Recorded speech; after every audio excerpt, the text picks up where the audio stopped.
Субвенциите не стигнуваат до рацете на вистинските земјоделци и го немаат ефектот што се очекуваше, велат струмичките производители.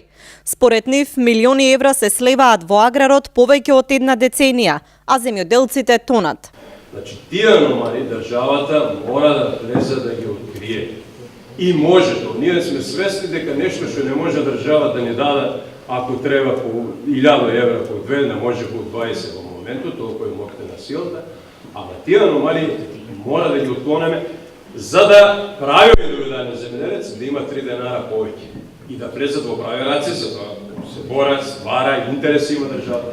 А од такви немаме и интерес. И тоа се лесно отклонува. Ќе го провериме на сметката, дај да видиме дружите што се работел 2 години. Да видиме колку имаш приход од земани 1000 евро од субвенција. Со овие мислења не се согласува министерот Николовски.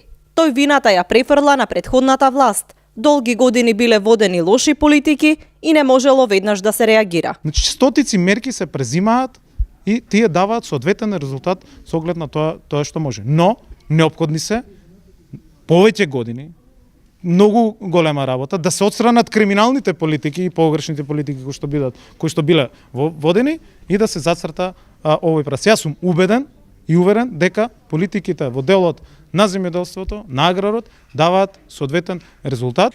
Земјоделците од Струмичко на средбата со министерот реагираа и дека субвенциите од претходната година треба да се исплаќаат пред стартот на новата производствена сезона, за да можат да ги искористат за нови инвестиции.